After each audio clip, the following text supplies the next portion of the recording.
Oh, Oklahoma, welcome to the Great Salt Plains of Oklahoma.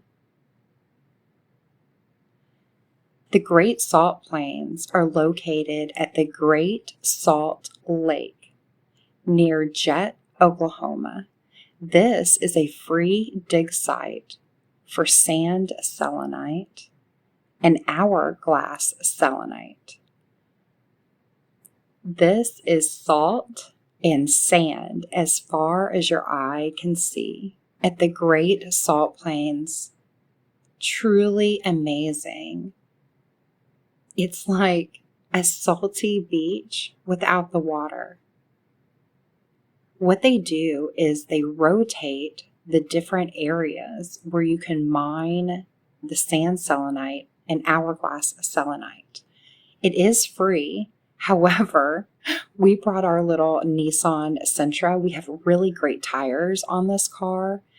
There were a lot of vehicles that were getting caught on this road. It is so bumpy.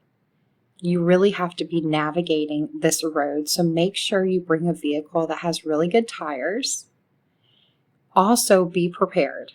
You have to bring everything that's needed. There's nobody to greet you, and I think there's one porta potty. There's really not any places around this dig site to eat.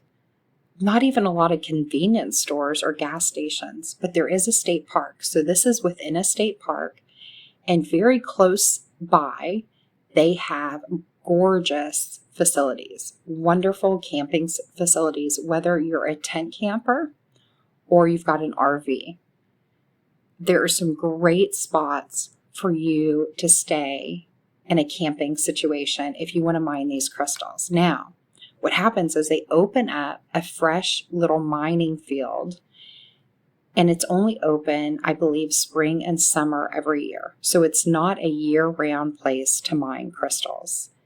It's also a place that there's a limit on how much you can mine. I believe it's 10 pounds per person per day. Let me just say, when we were mining crystals there, we didn't even begin to take 10 pounds with us. I think between the two of us, we may have had 6 pounds or something like that. Once we washed off all the sand and the salt, though, the weight was even less. So 10 pounds per person is a lot of sand selenite. I don't even know if you would want to take that much sand selenite. And here's the hint. What you want to do is bring a shovel and some buckets for sure.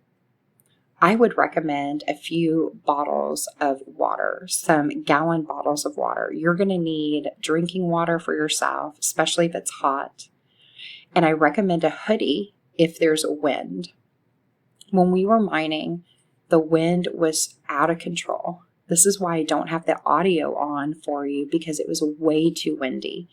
We actually wore hoodies because the sand and the salt was just blowing in our face and our ears.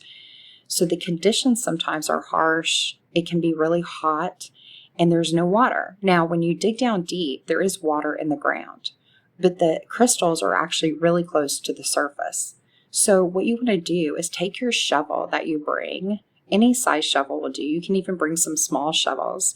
Drag your shovel across the top of the sand and the salt, and your shovel will start pinging on some resistance, or you'll hear, I could just hear it with my shovel. And so the shovel will indicate when you're hitting on some crystals, and just lightly, just a few inches underneath the top of the soil, you'll find the sand selenite and the hourglass selenite. So don't dig deep holes when you go. It's just right on the surface. And a lot of times, if you go after a rain, the crystals will be right on the surface. And as you can see, it has so many Atlantean vibes. It's so gorgeous. What a spectacular sight, especially when it's not busy. We seem to go when it's not really crowded, so it's been a really enjoyable experience. But we only spend a few hours, again, because the conditions can be harsh and there's really not the facilities. Those people that have recreation vehicles, they're perfectly set up for an adventure like this. So call ahead before you go. Make sure you know when they're open and be prepared.